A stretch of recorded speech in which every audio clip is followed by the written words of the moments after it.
Ladies, gamers, and gentlemen, welcome to Noir TV. You are watching Cast My Game Community Cast episode number 34, I think.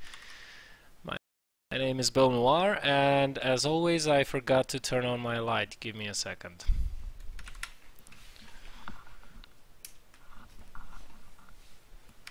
There we go, now my face is nice and visible, and my awesome beard as well, that has not been trimmed for a couple of days, which is bad, to say the least. But I'll get around to it one of these days. I need to shorten it a little bit and shave my cheeks and stuff like that. Nevertheless, thank you for tuning in. And we'll be having 3 replays of your games as usual. And you know, I'm kind of running out of, I think I mentioned it already, I'm running out of, actually I already ran out of TVT replays and ZVZ replays. I don't have any friggin' mirror matchups left. I have a whole bunch of PVZ replays, but that's getting a little bit repetitive over time, isn't it? But almost no TVTs or ZVZs. PvPs I'm also lacking a little bit. I don't know what it is with you guys. Maybe you just don't want to submit mirror matchups, but I don't know. It's just I don't have many of them.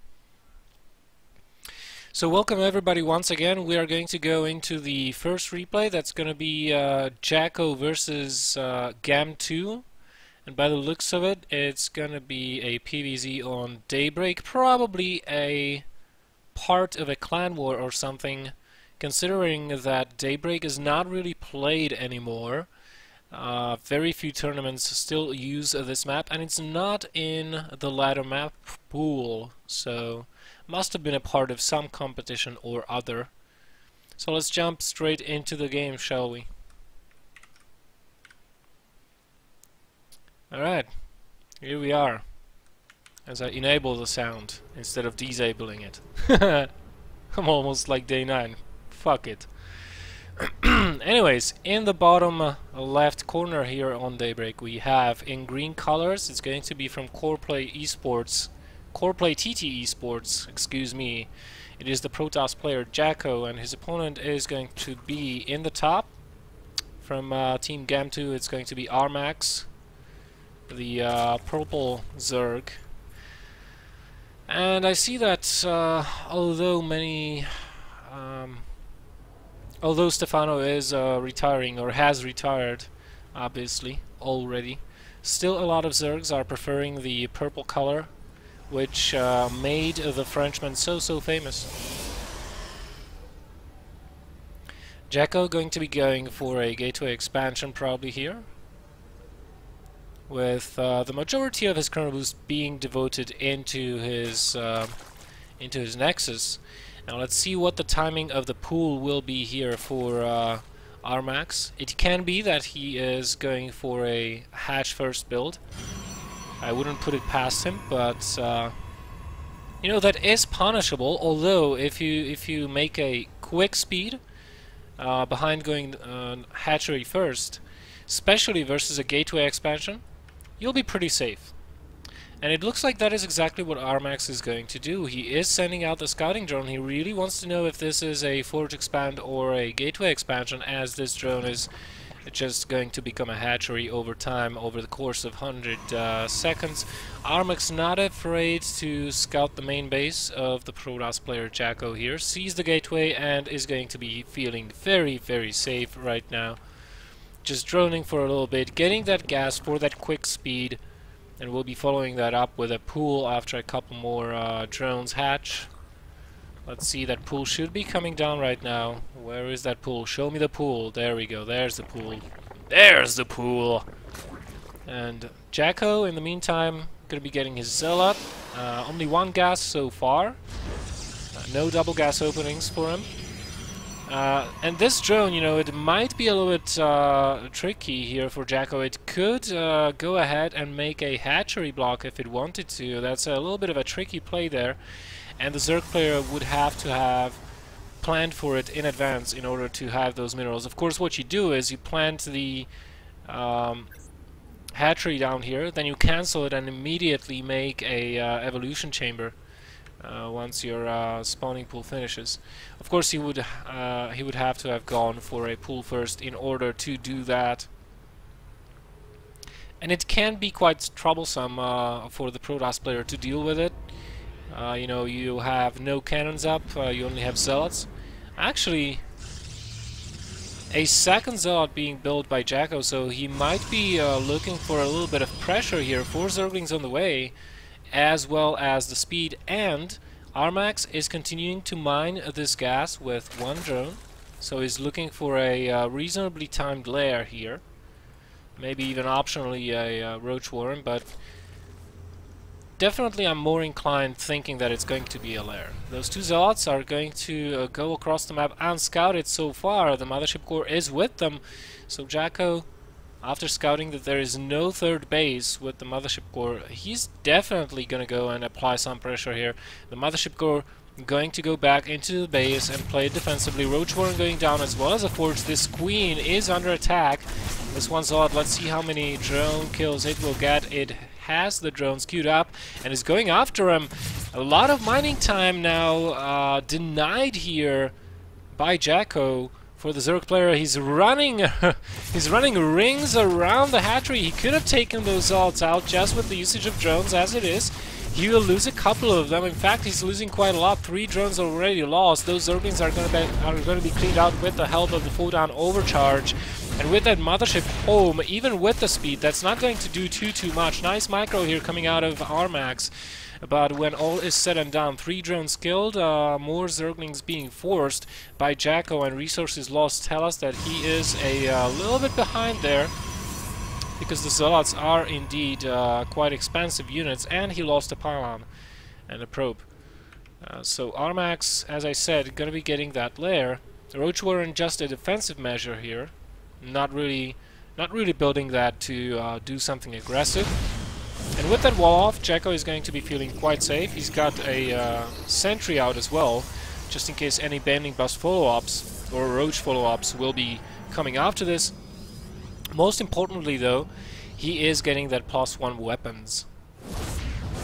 And you know, JackO, he's kind of player that sometimes I see him go for a very macro-heavy styles, and other times I see him doing a lot of 2-base timings. And you can never tell what he's going to be doing currently in a matchup. Considering he did not take his gases yet, and is current boosting his nexuses still, not really current boosting that +1. Probably he is going to be taking a 3rd base relatively quickly here, as soon as he feels comfortable enough to do it, maintaining map control with those zealots. Now, of course, behind this, taking the 3rd base behind it, he can also push with zealots and sentries. He's got 3 gateways of reinforcements. These sentries do have quite a lot of energy. Most of them will have enough energy for 2 or 3 force fields even by the time he reaches the 3rd base, and I think he'll be gunning for the 3rd base as it is. With those force fields, he might force field the area around here, or maybe, if he's lucky, he can get below the hatchery and just lay the force fields down here, kill the hatch, and recall back home. That Mothership Core already scouting where are the units. He's getting a good scout on the unit composition. More roaches are coming out, and a couple of links just now hatched. This is going to be really close. Time warp going down, so that pretty much denies the possibility of a recall, and JackO might be in a lot of trouble here. He doesn't have a proxy pylon. He can get surrounded. Those force fields will be expanded. Not doing a whole lot here for JackO. Can he do this? He's locking the roaches in place. The Zods are going to apply some damage onto them. Nice micro, not losing a single sentry so far, despite one of them being damaged. More roaches coming in. And JackO will have to pull back, and without a recall, this is very dangerous move. This was very... I would almost label this as a mistake, laying down that time warp here earlier, because it doesn't slow the units down that much, and as a result, he not only did not get the hatch, he lost the majority of his sentries. and he has to rewarp them. Considering he did not take these two gases that early on in the game, this is really troublesome for him, because ideally you don't want to spend additional gas to remake those sentries. And he's in a very uncomfortable position right now, because speed is out for the Zerglings, roaches are out, and the Zerg player will be able just to deny the third expansion from going down. He's even getting pot shots here over at that forge, getting +2 weapon attacks will be denied most likely. No force fields to take care of these roaches, and the Immortal can only do so much. Oh my god, if JackO actually survives this will be a miracle. That Immortal will be going down. Meanwhile, JackO, he does have a Warprism on the way, another Immortal as well as a Dark Shrine. He might keep himself in this game if he can manage to keep this DT Shrine alive and drop some DTs in the main base of his opponent. But the roaches are trying to focus it down, and it will force the cancel. Considering the DT Shrine build time is 100 seconds, that Warprism will not be able to drop any DTs anytime soon, and JackO will be forced to use just Zealots, you know, with Speedlings. Those are pretty easily defended, but here's the crucial thing. Double upgrades coming out for JackO, +2 attack and +1 armor. He is saturated on 2 bases. He's got a lot of gateways to his name, 6 gateways, so he can pretty much keep constant production off of those gates. And here's the problem for him, the Hydralisks. He has to make a transition, either make a very quick transition or a very quick attack here. I don't think he'll be taking a third base at this point in time, because he just sustained so many losses. And yeah, this is not going to work. JackO has to pick up and get away. The Hydras are out, and JackO knows that he has to put all the kernel boost into those upgrades and go with the Archons, go with the charge lots before the number of Hydralisk gets too high. Nevertheless, he is getting that Robo support bay, and I don't know what to think about this, quite frankly, because that's a lot of gas he will need to invest. Of course, if he's thinking of only warping a DT here, a DT there, and not actually going for the Archons, and dumping the rest of his gas into Colossus, supported by charge lots, that might work. That actually might work very well. So the Warprism with 4 Zealots, again, trying to go in. I don't know if it's been spotted, though. There are Zerglings in the main base, so definitely Armax is sniffing something out. Even the Hydralisks are there, and look at it. Look at this. There is the 1 DT, there's the 4 additional Zealots. They will cut up the Zerglings pretty nicely here. Warprism on the retreat. And that DT, I think it's been killed. Yeah, there is the Overseer. So JackO not really... Oh, actually, he loaded them up. Nice move. JackO not really doing all that much here. Meanwhile, Armax getting a full scout on the opponent's base, taking a 4th base of his own. But I have to say, he really should, there we go, continue his upgrades. Going into +2 attack on those Hydras. If JackO ever allows that one to finish, he's going to have a lot of, well, I mean, not problems, but it is going to boost the DPS potential of that Zerg army quite considerably. And you know, Armax, let's see how he's looking with the gas. Well, not that hot, which is probably the reason he's going for Spire to counter the Colossi instead of going for a quick hive into Vipers, just because he does not have too big of a gas income. Third base not going to be denied, hopefully, with that Colossus out. But by splitting his army appropriately, he could do some damage here. Only 1 Colossus is out, and that one does not have range. I don't know if Armax noticed. Probably not. And his Hydras, they do have both muscular augments and grooved spines.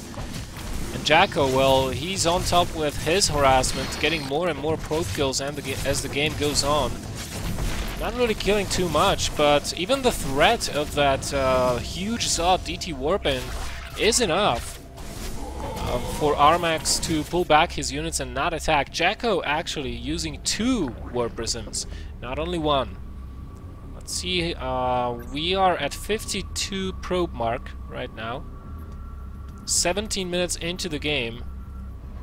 Both Warprisms poised to make a Warpin. anytime that JackO sees the Zerg player moving out. He should really take control of this watchtower at this point in time, because there is the window of opportunity where he can do so quite safely right now. And we have the first Corruptors coming out for the Zerg player to counter the Colossus threat. And for JackO we have the +3 attack and +2 armor coming out. And a, I think second Colossus only will be joining the fight. He does have Blink and Charge as well, so pretty potent gateway army, and with good upgrades and a lot of gateways, you can do quite a lot with just basic gateway units. So this Warp Prism finally going to be taken out. Armax not caring too much for that Zealot and that DT who managed to escape. Picking off that DT, well, or should I say not picking off that DT, might come back to haunt him in the later stages of the game. The second Warp Prism trying to unload its units here in the main base, but again, not being successful and getting sniped. JackO is sitting at a very reasonable probe count at this point in time, and might be thinking about taking a 4th base, getting those Templar Archives for the potential, not only for the potential Viper threat, as we do have the Infestation Pit going down, which means Hive is just 2 minutes away, but also to help with the Hydralisks. He doesn't have that many Colossi, and he knows that Corruptors will be coming out, and the last thing you want to do when Corruptors are out on the field in these numbers is continue building Colossus. Armax, though, he's thinking about attacking. Now, on Daybreak, it's very difficult to attack into these positions. He will have to split his army up very effectively here. JackO coming back from the 3rd base. Guardian Shield is up. He's going in, and Chargelot's charging in. The Colossi doing damage from afar, getting sniped by the Corruptors. One falls, second will fall as well. JackO on the back foot, but the upgrades are holding him together so far. Look at this Gateway army plow through these Roaches and Hydras. Just not enough DPS for the Zerg player, and he is going to go down. More reinforcements coming in, more Zealots being warped in. A lot of Stalkers still remaining, not utilizing Blink Micro until now, and it is going to be enough. Armax, for the moment, driven away. Huge losses on both sides, but JackO, still staying alive, will be able to get those Templars out. He almost has Storm finished. Armax trying to remax as fast as possible, still sticking to his guns, his Roach Hydra composition. Thinking of going for a second round of attacks. I would love to see Zergling Rumbais onto the 3rd base at this point while attacking with the rest of his army. Do these Templars have enough for a storm? No, not yet. Not yet, and Armax is closing in. JackO in trouble. Having to pull back all the way back to his 3rd base. The Mothership Core still in play. Tries to get the 4-down overcharge, not having the energy and getting killed in the process. More Warpins coming in from JackO. There are the storms that we needed. Annihilating half of the Hydra count, and all the Hydras are dead at this point. The Blink Stalkers and more Warpins will be enough to take care of this attack. Armax, is he remaxing? Yes, he is. More Roaches on their way towards this location. Armax, in the meantime, taking a 5th base as well, continuing his upgrades, and JackO not having a 4th base will have a tough time fighting against what is going to be Hive Tech army coming out of the Zerg player in a moment here. The Hive is finishing up, and well, this Roach Hydra composition will not get stronger as the game goes on as compared to the Gateway army of JackO, but how long will he be able to hold out? Because he just does not have the numbers. Look at the army supply, 46 versus 102, and Armax is going in again. JackO holding on. The Immortal's in a very bad position here, as well as the Archon. More Gosu Storms dropping onto the Hydras, letting the Zealots give chase. And there's not a whole lot remaining on the ground here for the Zerg player, and the well-upgraded Gateway army might be able to just barely take care of this. JackO operating off of 9 gateways right now. That means he's able to warp in a lot of stuff, and these battles are just so close. The Corruptors right on top of the Archons, not what you wanna Not what you want to happen as a Zerg player. Thankfully, the Archons have been taken out before all the Corruptors fell, and this, of course, gives JackO the opportunity to restart his Colossus production if he identifies that those Corruptors are easily killable. Meanwhile, the 5th base will be sniped off before the Roaches come in. Not even seeing that DT, and I think Armax will be sending an Overseer there very shortly and leaving it there, at least I would. JackO probably going to take an opportunity to take a 4th base right now. He kind of needs to do that as well. He's got zero knowledge of what his opponent is doing, but he kind of expects Hive Tech to be on the way. And I think this is a mistake by Armax, I'd have to say. Going for a Greater Spire instead of going for the Vipers. The Vipers, you know, look at the Protoss army. What is this? What is this? Just Charge Lots, Immortals, couple Archons, Storms? Blinding Clouds would do a number on these units. A number on these units. And also, Vipers are out quicker than Broodlords. He does have Corruptors, but I just didn't know about this choice. I still think Vipers would have been a better choice to go with. He does have a lot of resources though, so he will be able to morph a lot of Broodlords. JackO is on the move, maybe? No, he's just posturing. He wants to take a 4th base here in the center. But if he were to attack before those Broodlords finished, that would be a problem for Armax. A big problem at that. Let's look at the upgrades. 3-2 versus 2-2 and +1 on the air. 5th base on the way yet again. No detection around here, but no proxy pylons neither for JackO. So he's got no option to take that out. Army supply 78 to 110. And it looks like we're gonna have a clash in the middle. And now JackO saw those Broodlings attacking the rocks, and he is going to be pulling back. Might lose this 4th base as a result. Just does not have enough, I don't think, to kill those Broodlords. Sure, Storms are good, but they're not infinite. He's going to be using the Zealots to tank the Broodling damage. Probably trying to storm the Broodlords as they are advancing. Here we go. The storms have to be perfect, and they are. They will kill at least 1 or 2 Broodlords. Stalkers are blinking in, but still getting mauled down by the Broodlings. More storms keeping the Roaches at bay. And the Protoss army looks like it will prevail. It will push forward. Last storm falls onto the Roaches, and that will be enough. With more 5 Stalkers warping in, those Broodlords will not survive. This base will fall, and I fear that the 5th base might as well. There are 3 Spinecrawlers, but with more reinforcements, JackO should be able to take that out. 4 Immortals take down a hatchery so fast, but he's reluctant to move forward at this time. Waiting for more storms to accumulate before he does. But with those Broodlords taken out, the Zerg is pulling the shorter end of the rope here. Or shorter end of the stick, should I say.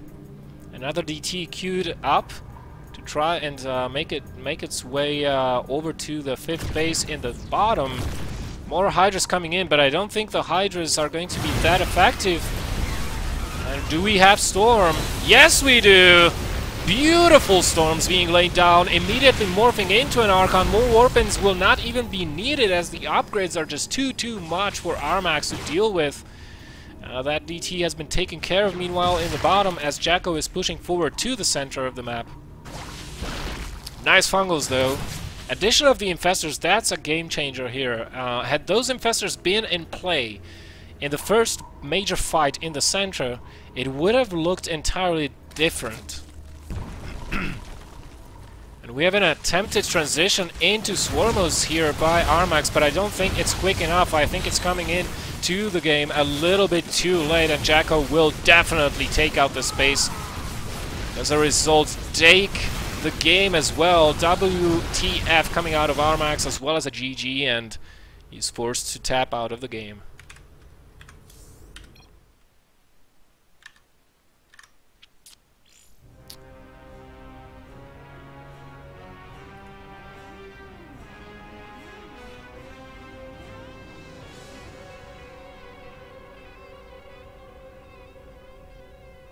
Hey Dex. So this was Pro Gamer Steel Series Challenge, a Benelux Cup. Alright, thanks for the information.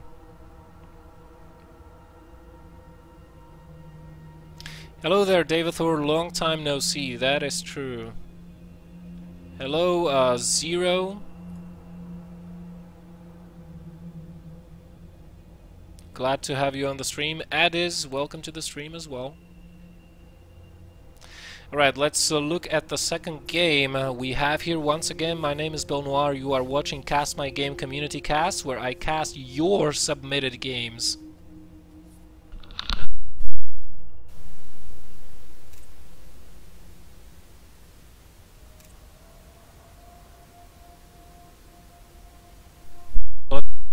Have a little bit of a drink and we will be going into the second game. This one will be a PvT on Belshir Vestige. The players will be bArtH and devz.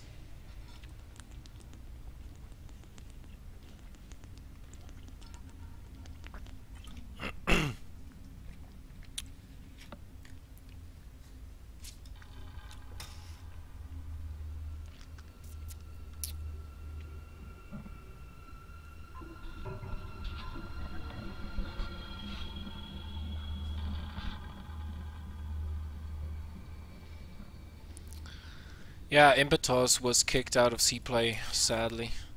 Oh, this is a previous version of StarCraft. I hate when this happens. You wouldn't believe. Like, every time they patch the game, that pretty much makes all the previous replays that you guys sent me redundant, almost. Because they're just...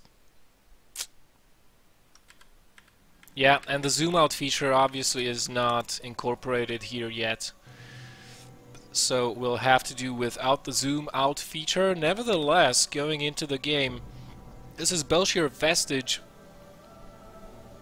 And this is going to be a battle between Combat Wombat's bArtH, the red Protoss here in the top location, and his opponent from Team esubaI Intel, the premier Czech team. It's going to be devz. I think he is a member of their academy team. I'm not entirely sure. Maybe bArtH, if he is watching, might be able to provide you with additional info. So on this map, in PvT, you know, as a Protoss player, basically having good control of the map is what is absolutely crucial on this map specifically in all matchups. If you look at the number of ramps here, specifically this area right here is very difficult to manage because of this space, giving air units a great protection. And these spaces between the ramps, this space here near the rocks, and of course the droppable third, very easily droppable third. It's kind of tough to deal with that, and you gotta have good space control as a player for any race, basically. On this map, if you want to be successful. Likewise, the center area between the watchtowers, if those rocks go down, it's not an easy thing with high ground vision to keep control of those watchtowers neither. So, you know, depending on the style of play that devz will go for, bArtH could have his work cut out for him. He's going for a double gas opening here, so let's see, he will be saturating that with 4 probes. Most certainly after getting his cyber core. Now the question is, you know, the advantage of getting double gas this early on is not in a quick tack, but in the ability to saturate those gases a little bit quicker than if you would go for for a 1 gas opening into a 2nd gas. So far, this is all the information that bArtH wanted. He knows the expansion timing, and by the timing of the expansion, he knows that this is a gasless expansion. This is a very old build coming out of devz, very Wings of Liberty-esque, just with 1 barracks. And as a result, you know, bArtH is not actually rushing to saturate these gases. Why? Well, because there's probably going to be a lot of Marines out on the field. And there is no reason for you to tech up. The Terran is already getting an economic advantage, so you want to mitigate that as much as possible, and you need to get your Nexus down at around 21 to 27 supply. bArtH not even producing a single unit apart from that mothership core. The mothership core is going to be used to scout the map, hopefully finding this SCV, and for protection as well. No need for bArtH to scout at this particular moment in the game, because he knows no tech will be coming out. And this is a really ballsy play coming out of devz. Look at this, a third command center. Wow. So he's playing really aggressively on the economy side. Gonna be adding on additional 2 barracks probably here. Or maybe just going for a 2 barracks play into a factory. No, there's the 3rd barracks. Wise choice. And keeping up continuous marine production is of utmost importance when you're going for a build like this, because once you start adding on those add-ons, that's a period of time, roughly around 40 to 60 seconds, when you're very, very vulnerable to an enemy attack, because all of your production is halted. Double gas going down, and I expect we will be seeing a factory and an engineering bay being dropped down fairly quickly here for the Terran player. Meanwhile, 2 additional gateways coming down for bArtH, no robo facility just yet. Oh, excuse me, here it is. I was just kind of looking for that, and I'm like, why don't you have a robo facility? It's going to be a war prism. Let's look, where is it waypointed? Only forward to here, and a 2nd sentry coming out. This could be a 7-minute 720, 730 sentry drop with 3 gates behind this, and if bArtH is able to get to this location and force field the Marines out, he might be able to kill all the add-ons, he might be able to get the stim with more warpins.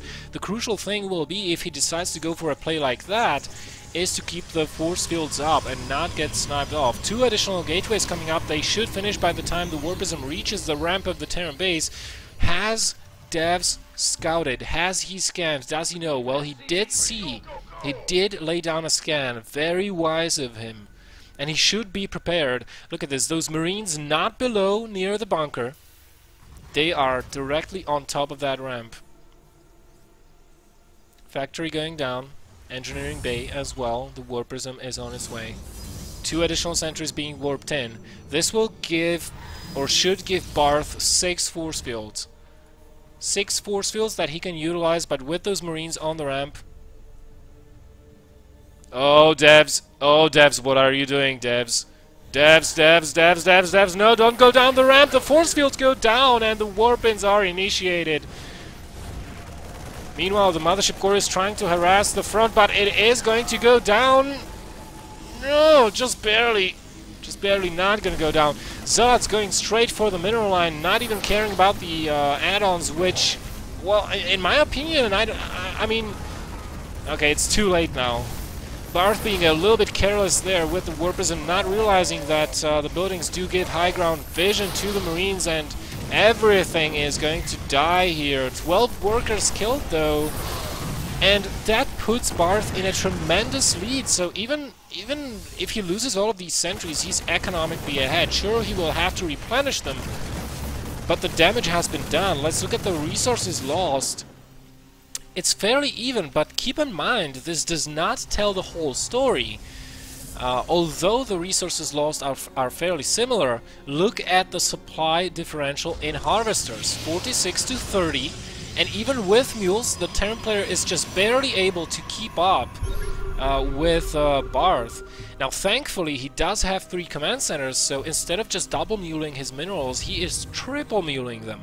And that is the one thing that, despite taking so many losses, 16 workers killed, is keeping him still in the game. bArtH transitioning into a double Forge Colossus build here.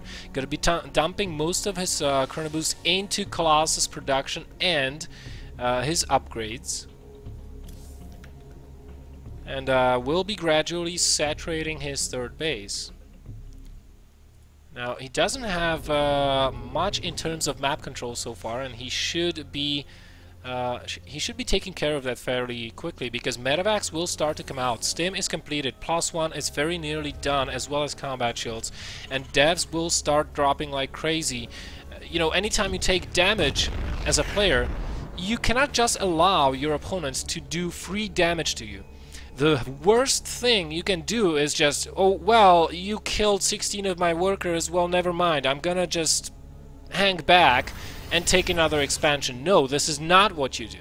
You cannot allow your opponents to do free damage to you. Whenever you take damage, you have to find ways of putting the hurt back on your opponent to retaliate in some way. And it looks like devz is going for a double drop here into the main. Probably going to scan the natural, see where the army is, and making a decision based upon that. bArtH, meanwhile, going to put pylons all over the place. Oh, he might even get this Colossus! Colossus is exposed! The mothership core does get the full-down overcharge, and the Colossus just barely escapes, but this Nexus is in peril of being sniped off. But I think that devz is, well, he's just... Actually, he's making this work. He did get the Colossus. I was afraid for a moment there that he overstayed his welcome, but he got the Colossus. He's getting a lot of Zealots. Meanwhile, a couple of Marines were killed at the third base of bArtH, but this is such big damage that devz is doing right now. Getting out of there before both those medevacs are killed. Nice choice, and he's probably going to go into the third base and see what he can do there. But sniping that Colossus and killing off that many Zealots, that was a huge deal here. Wow, devz really on a roll. He does have this base secured, and as soon as he decides to take a fourth one, he will be golden. Adding on a second factory kind of tells me with this reactor that he will be adding on Hellbats into his composition to tank for the Zealots. Meanwhile, a quick transition here from bArtH into Storm, into Charge. Does not have Blink yet, so is a little bit vulnerable to drops unless he will have Templars in every single position, droppable position that is. Adding on more gateways though, both players macroing rather well. devz again moving across the map, thinking of doing some damage at the third base probably. But look at this. Here is the map control that I talked about in the beginning of the game. bArtH sees this coming. He's taking the high ground advantage. But there goes the Ghost scan. That's the money scan, and devz knows exactly where the units are. He also notices the lack of anti-air. Does get the snipe on the mothership core. All medevacs are fed back, have to pull back, but only a couple of storms, has to be careful. A lot of marauders in this army though, and that's a lot of HP. They will go down very, very slowly. One drop queued up, going to go around, drop into the mineral line of the third base. And meanwhile, devz is going to be posturing aggressively here, not allowing bArtH a moment of respite. Ideally, he wants to bait this army from the third base, away from the third base, while he's dropping. Will he be successful? He's not going for it. He's backing off. He's going around. And here we have a huge warping of Zealots. In the meantime, bArtH putting the hurt back on his opponent. This is blow for blow, as the natural base is under assault. The third base as well, but is this too much for devz to micromanage? He's pulling back with the main army, having to defend harassment at his third base at the same time. Hellbats are in play, and he is cutting back. How many workers did he get at the natural expansion? Not that many, only 11 probes killed so far, and the Marauders in a very good position, not losing more than a single medevac there, so that's good for him. And the third base will stay alive for now. Mothership core snipeable though, but with 3 Marines, will he go for it? 1 Marine dies, and with 2 Marines, well, he can't kill a mothership core. Tough luck. What are you doing, Colossus? Okay, the Colossus is going to protect the fourth base. Or not. Alright, army supply 78 to 98. devz is gaining momentum a little bit, and with the addition of the Hellbats into his main army, this is going to be more and more difficult for the Protoss player bArtH to deal with, as well as ghosts that we have on the field right now. So, you know, a lot of... I really like the composition here. Just a dash of Vikings, because he did see that there is not that many Colossi, only 2. Third in production right now. Fourth, excuse me. But with this much meat in the army, the Hellbats and Marauders both have high amounts of hit points. With the Ghosts, he will be able to hopefully get key EMPs onto the Templars, preventing the storms from going down. And that should allow him to wither down the Zealot count and the Colossus fire. If we look at the upgrades, it's 2-2 versus 2-1, so devz not that far behind. He is falling behind a little bit economically, though. Hero Zealot. Oh no, that's not gonna die anytime soon, no. He does get 4 kills before being taken out by the SCVs. And now, here's the crucial part. Look how blind devz is, as opposed to bArtH, who has vision of half of the map. This is very important, especially on Belshir Vestige, because of the pathing of the units. You can't just waypoint units around the map. You need to be very careful what path your units take, because otherwise your army, your big death bowl, can just become broken up because of the terrain, and then you might be in trouble if you get picked off from the sides by the opposing players. Nice skins there by bArtH, and DTs, well, there's detection, but devz decides to go for it. The ghosts are cloaked, but there is detection. Storms go on top of all of the army, and bArtH prematurely GG's offensively towards devz, as he still does have storms in the bank for him, not even willing to use them, and devz is a little bit heartbroken with this DT, having 17 kills. And devz even asking, why the fuck do you BM me, bro? And he's like, because you started it. Plus 3 attacks finishing just now for the Protoss player. I don't think very many things will happen here from this point on, because it is clear that devz is broken and he's beaten the Protoss player on 4 bases versus a mined out Terran. With all the tech, all the upgrades that he might have wanted. And not even macroing at this point. Look at this, 2.5k minerals because he knows the game is over. There's the GG finally.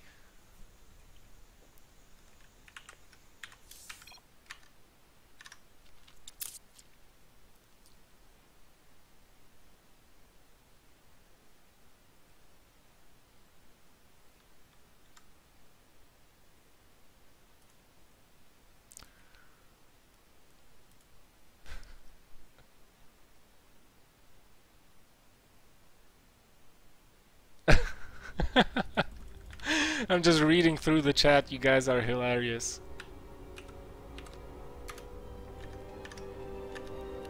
Right, let's go into the final game. Of course I need more games. Specifically I need mirror matchups, TVTs and ZVZs respectively, but PvPs are good as well. But most of all I'm missing TVTs and ZVZs. So guys, if you have any mirror matchups, ZVZ, TVT, send it my way. I will be very happy. So the last game we're going to be casting is going to be DMC versus ScueWy? Where do people come up with these names? It's so hard to pronounce. I mean, come on, cut me some slack. Make my job a little bit easier, will you? Okay, this is also from a previous version of StarCraft. So we will need to restart.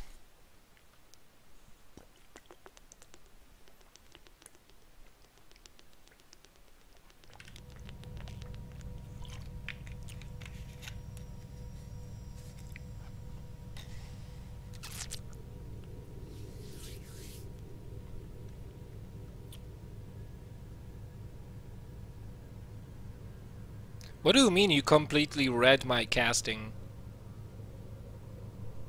I don't understand what you mean by that, but never mind.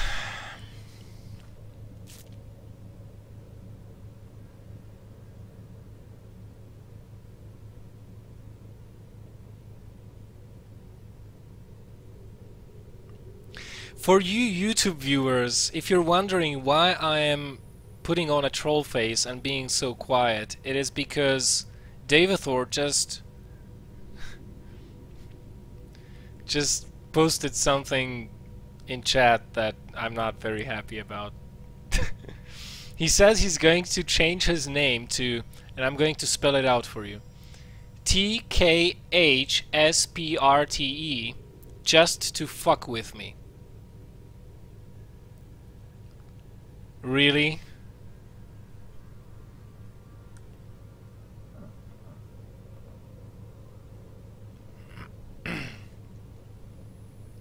Alright, going into the third game here.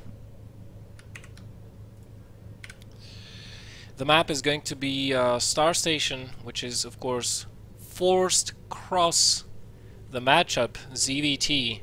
Our Zerg player in the top, ScueWy, just going to call him Skew, and he's from an interesting clan. It's either NR or it is INRI, which means Jesus Nazaretus Rex Judaeorum in Latin, which means Jesus of Nazareth, King of Jews.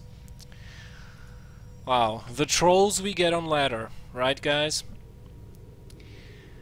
So he's spawning in the top left position. In the bottom right we have the Terran player DMC in blue colors, and apparently this is going to be a ladder game. Now I have to say, on this map, not going for Reapers is a huge mistake. Why I say that is, look here. See that? That's a huge freaking abusable chunk of space that you can abuse with Reapers. All of this right here. Notice how the creep is not even close to the edges here, meaning that before speed is out, the Terran has a huge mobility advantage here with Reapers.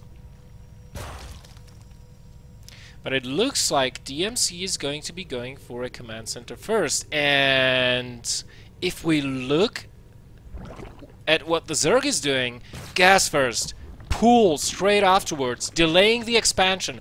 Oh my goodness, he's going for a speedling all-in. This is okay. This can be either off of one base or two bases, two hatches. I'm kind of suspecting a second hatch to go down fairly quickly here, or reasonably quickly here, just to have more larvae to do this with. There is a wall, a very funky wall at that, but there is a wall for DMC, so I don't know, he should be okay, but he will definitely get his natural base denied. Pretty much nullifying the advantage of the command center first. I mean, he will have double mules, sure, but that also means his main base will be mining out very, very quickly, much more quicker than if he only used single mulage onto that. 100 gas mined, exactly 2400 remaining in that extractor. Speed is on the way, 20% done, so approximately 70 seconds remaining on that. So we have about 2 minutes before the Zergling attack hits. The natural base is on the way for the Zerg player, and how is DMC going to deal with this? He hasn't even scouted up until this point. He doesn't know what is coming. And oh my goodness, this could be really bad for him. Definitely the bunker will get killed off, depending on the number of Zerglings. And you know, if ScueWy follows this up with banding aggression, it might be just too dangerous for DMC to try and secure his natural expansion, despite everything that will be happening here. Unless he gets tanks out, because Widow Mines, you know, you can just trigger a Widow Mine or two and then run in with the rest of your army. So tanks are actually way better at defending banding Golans. No banding nest down yet. The speed is finished. Zerglings are in production. The natural hatchery is finishing as well. And we will have, well, approximately 20 or 30 Zerglings out on the field. And are we actually supply blocked as a Zerg player right now? Well, kind of. More overlords popping though. The wall at the natural base is not yet finished. Only 2 marines there because the reactor was in production. Meanwhile, third command center, almost no units to defend this. The Zerglings are running past. The bunker will go down, and depots, instead of blocking, are going down instead of up. And this might actually supply block the Terran player. One more depot will do it, and those Hellions will never make it out of the factory, or if they will, it's going to be too late. all the SCVs, or most of them, are being pulled right now, or rather transferred into the natural expansion. Now going back up, trying to block the Zerglings, restrict their movement as the Hellions are popping. Nice timing by DMC. Will 2 Hellions be enough to kill these Zerglings off? Finally, ScueWy realizes that those SCVs are in hold position, going after that Hellion, but I think the Hellion will proceed to clean up those Zerglings. Nice micro by DMC. More Zerglings are on the way, but they're not going to do anything right now, so I don't know what to think of this. I mean, ScueWy definitely had the potential to break the Terran player here, but refused to commit fully into it. And as a result, well, we have 20 workers killed. Will this be enough with 3 mules and 3 orbitals to replenish that SCV count?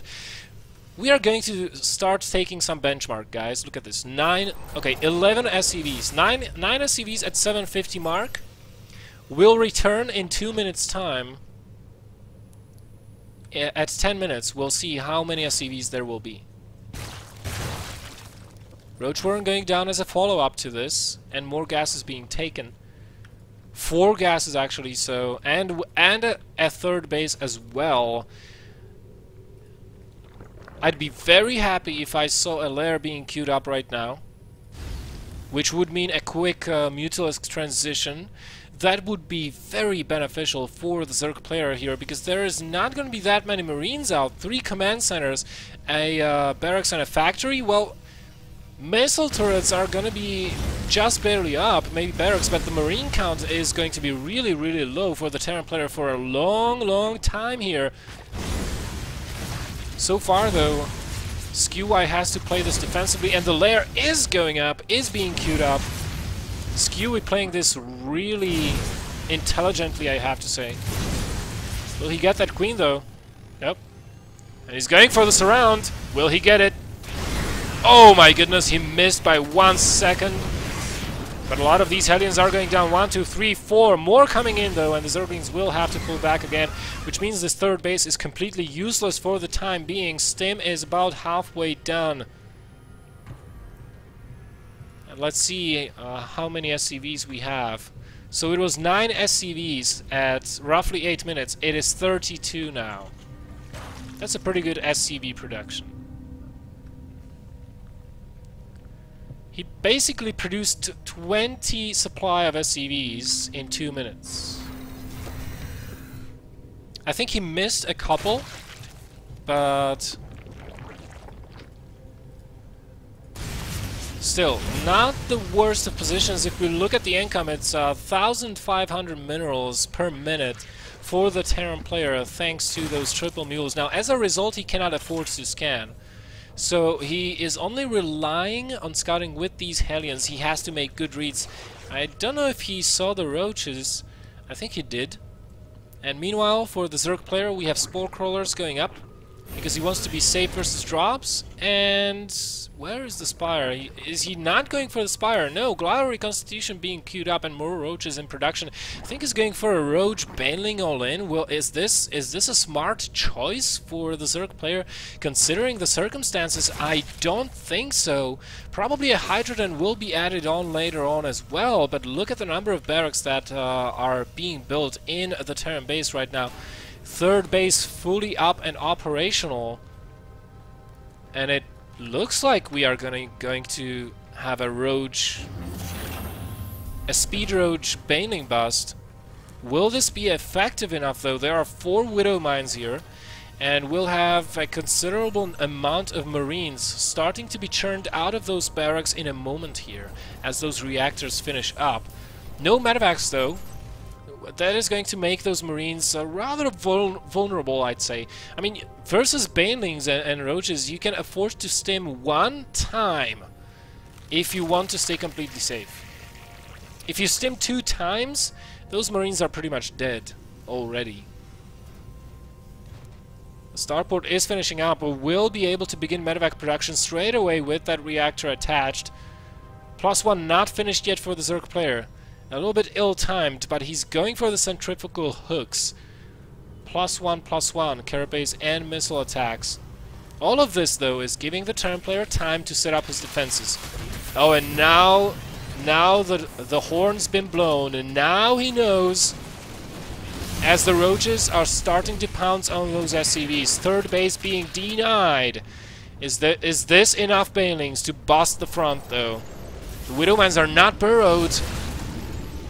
And this is a pretty juicy target here. He goes for the supply depot, and he does get it. The roaches and lings are streaming through. Will this be enough? All the Widowmans are either triggered or down. But the roaches do get surrounded by SCVs, and those Marauders and Marines are doing a good job of killing them off. Are we having reinforcements streaming across the map for the Zerg player? Yes, we have. But this is cross positions, which means even with roach speed, this will take a lot of time to get across the map. And with this amount of Marine, Marauder, and Medivacs, the Terran player is able to hold on for now. How are his upgrades looking? He's at 1-1. No 2-2 being queued up. He's missing an armory, I think. Oh, no, he's not. He does have that in play, but not queuing up that attack. And Zerg player is trying to get ahead in that regard. Now, the problem is no Hydralisk 10 yet. Where is the Zerg player going to go from here? He can't just... Is he really thinking that he's going to win the game just by holding down the R key? I don't think that is the correct course of action, but still I have to say the roaches are pretty tanky, and on creep they can get up close and personal with those Marines and Marauders fairly quickly. The problem is the Zerg player is not producing units, and he is supply blocked at this moment. 10 lings and 9 roaches queued up, but his standing army is not that big and might even be taken out or thinned. Widowmans are burrowing, and the Zerg player is going to be thinking twice before engaging this small group of Marine Marauder. Overseer is coming in, the Widowman will be taken care of as a result, and this is going to be pushed back for the time being. Immediately, a double drop is being queued up into the main base probably, as the +2/+2 is almost done. This is going to give the roaches a huge advantage in any upcoming fight.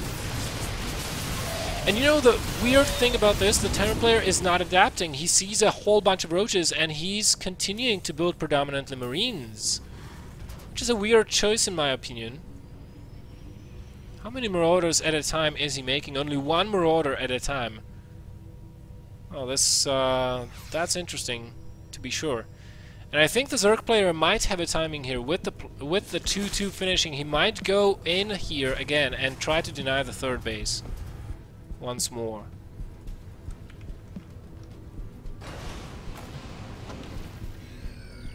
Okay, ScueWy does see the drop. He was thinking of attacking, so I think he was trying to hit that timing. But right now he's forced to pull back, only to see the Marauders and Marines being loaded up into the medevac yet again and just boosting away. It would be wise for him to leave a couple of units patrolling around here, this area, to prevent this from happening and allow him to go for that attack before it's too late, because the Terran's upgrades are getting close to being done as well, and when that happens, the Terran player will be able to take even engagements with the Roachling army of the Zerg player. Here we go, the Widowmines leading the charge might get picked off before they are able to burrow. And look at this, more banelings being morphed in. 11 of them. The drop is coming in yet again. Going to get one Overlord, but I don't think that's going to get a whole lot more. Widowman being picked off, and the Terran player is in a very nice position, assuming defensive posture, getting a pre-made concave, scanning to see if the army is still there, sees the number of banelings, or the majority of them. Complete. And knows that he cannot push out right now. He has to stay defensive, has to keep this third base alive. Does he know about the fourth? No, he doesn't, but he has to suspect the fourth base is in play. The Roaches and Lynx rolling in. The Widowmines are burrowed. Will they get the hits they need? And they do! Half of the banelings just died there, but the Terran in a very good position to defend this. I think he's going to clean up these Roaches, no problem, with even upgrades. Actually, wow, just wow, look at the tankiness of those Roaches.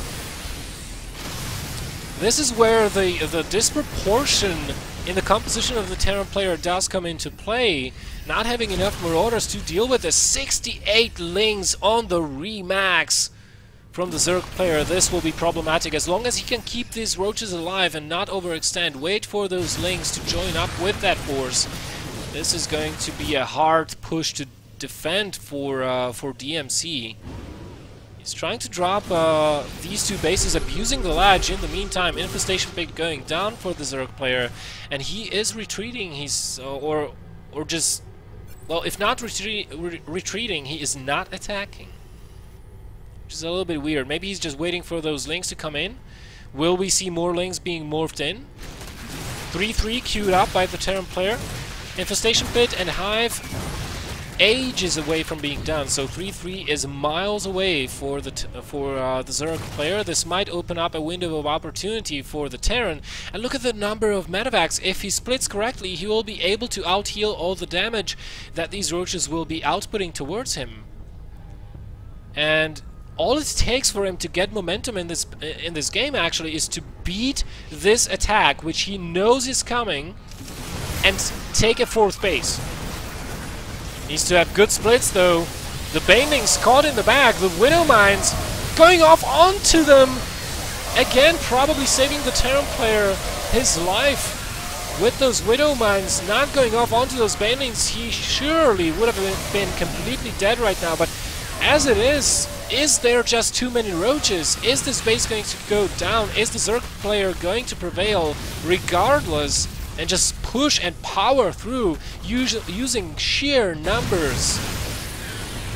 Definitely looks like it. The number of workers killed so far is 65 for ScueWy and 0 for DMC, but DMC holding on, still holding on. The 3rd base still up.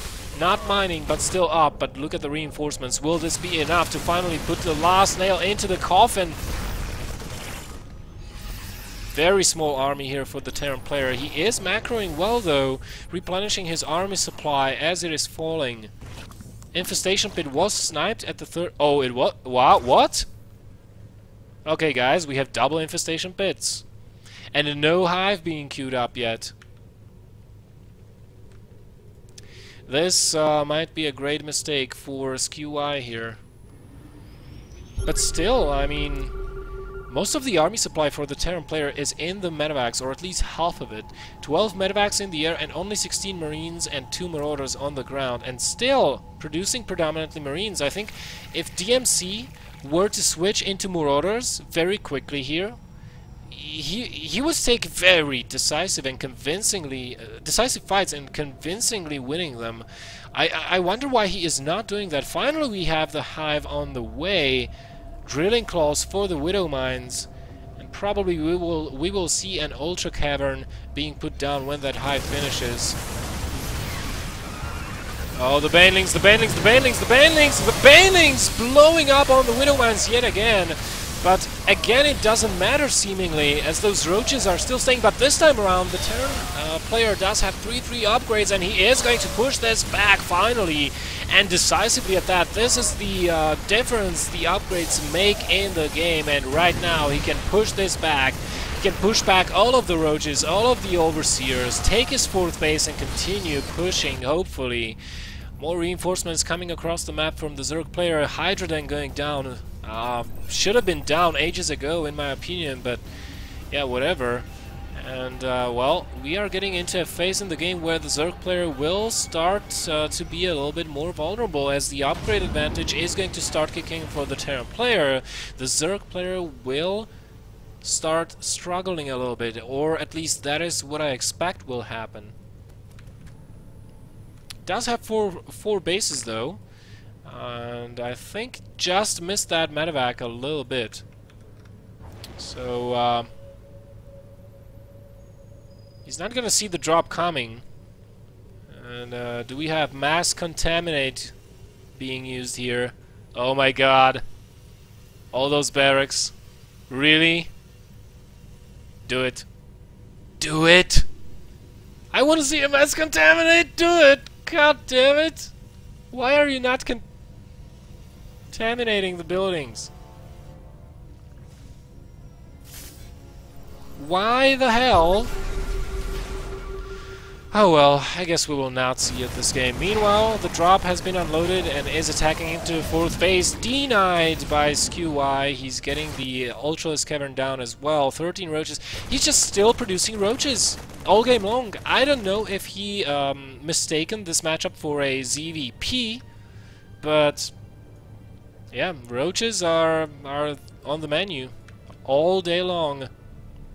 He's banking up a lot of gas though for those ultras.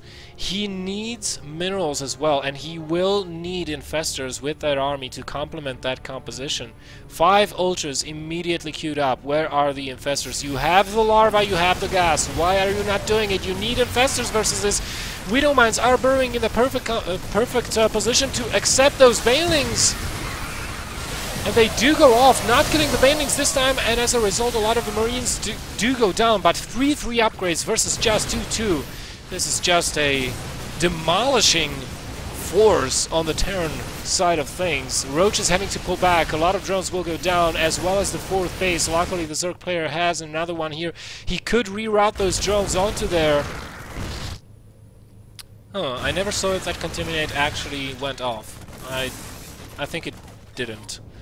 To be quite... What the... How did this command center get all the way across the map to the Zerg territory? It seems like today we have games of mis-rallying units. The Mothership Core, the Colossus, the command center. Like, of all the units you could choose to scout with, you send a command center. Good job, DMC, good job. Meanwhile, DMC pushing back, or pulling back, rather.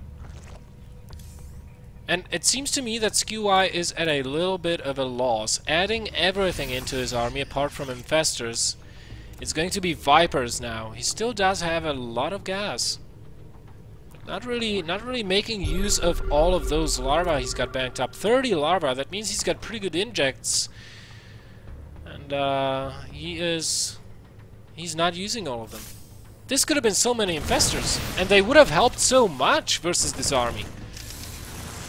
Again, we have the burrow from the Widow Mines. But they exploded onto the Lings, not onto the Banelings. And the Banelings will be able to get those Marines. Ultralisks powering forward will take out this army. But off creep, this is kiteable. This is definitely kiteable. If they turn around though and go after this base, a lot of SCVs can get killed. Oh, the Ultras are in position to do just that. I don't think very many SCVs will survive, but they did end up getting out of there with the help of these units. Oh, the Viper gets taken out as well. Very expensive units here for the ScueWy, as DMC is defending very well. He's mined out in most of his bases, I have to say. He's out of income, only 600 minerals per minute of mining, but he is still in the game. Just waiting for that base to finish so that he can snipe that off again. 58 SCVs, 2 mining bases, soon to be only 1. Will this base be killed before reinforcements arrive? Zerglings are on the way, and I think they will deter these Marines away. There we go, there goes the load up. Pretty long game so far, and still no 3-3 upgrades for the Zerg player. He's not even continuing into +2 melee upgrades, which is really weird considering he already has Ultralisks out. He does have chitinous plating, so that's a win at least. And oh my god, a distraction at the top. Will ScueWy go for it? Will he swallow the bait? He does swallow the bait, pulling all of his army that way, and oh my god, the hatchery actually goes down, and he will lose another one here as well as the drones. Where are the scans to clear out the creep? But never mind that, losing 2 hatcheries in a row. He will have no mining available to him right now. And with enough mules, DMC, he is still able to mine from these minerals at a great rate as soon as he starts muling that. With 3 orbital commands, he could have as many as 1.5k minerals a minute, compared to just 200 of the Zerg player. Really, finally, thank you, God. Thank you, StarCraft gods. Finally, we see the infestors coming out. Do we have pathogen glands? No, we don't. So that means those infestors will have to wait at least a minute before being useful. 12 Marines at a time. That is the production capability of DMC right now, and I think without infestors, what am I talking about? Even with infestors, but without banelings, or sufficient an amount of them, I don't think really that ScueWy can win fights versus the Terran player right now. I don't really think so.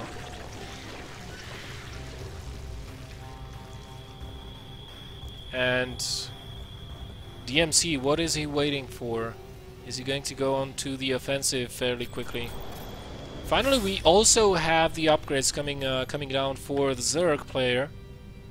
+2 melee gonna be finished soon, as well as +3 carapace. That's going to even out the odds a little bit for the Zerg. As this attack is being spotted by DMC, he's going in to intercept. He needs good splits, he needs to avoid the fungals, the Widow Mines killing the majority of the Zerglings and the Banelings, and still a lot of Marines remaining, as ScueWy does not even GG. He completely is shattered by the Terran player as he leaves the game.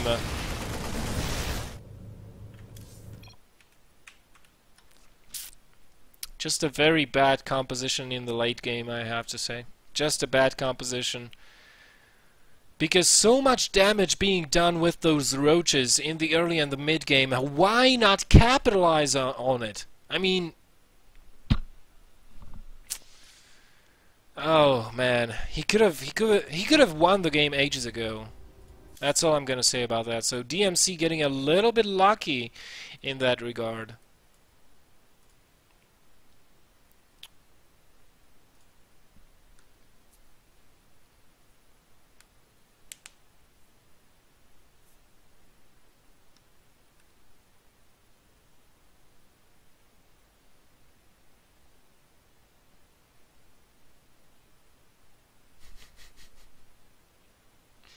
Yeah, the Muslim is very good at making command centers first. It seems to me like he adopted the Wytra motto: we make expand and then we defense it. We make expand and defense it. That's how the Muslim is playing right now. Alright, thank you guys for watching. Thank you very much. This was another Cast My Game. Another one will be on Thursday, 8 PM, same time as usual. I'll pick more replays for you to watch. And tomorrow I'm doing the Zowie UK Open with medals. That's going to be up on definitive_esports on Twitch. Unfortunately, the series is only for UK players, so you cannot participate. And right now I'm going to take a short break, gonna eat some food, and then I'll tweet when I start up my Steam Dota 2, and I'm going to be playing some Dota. If you want to play some Dota with me, I don't want to be adding everybody on Skype, but if you want to play, here is the thing. I'm learning the game, so I'm playing only matches with limited hero pools. That means we are restricted to, both us and our opponents, to picking from among 20 heroes, right? Now, if you want to play, all you have to do is add me on Steam, Belnoir on Steam, and just ask to get into a game. We'll make a party. You have to have a headset and be able to talk in-game using the in-game voice over IP feature. I'm not going to be adding you on Skype, guys. Sorry, I'm not going to be doing a TeamSpeak server, and I'm not going to be doing a raid call. I'm going to be using the game's features to talk with you. If you don't have a headset, you're out. All you can do is watch. But I'll be streaming that.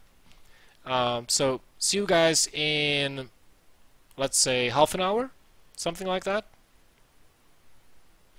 So, once again, thanks for watching. And you can follow me on these things up there if you wanna. It's okay if you don't.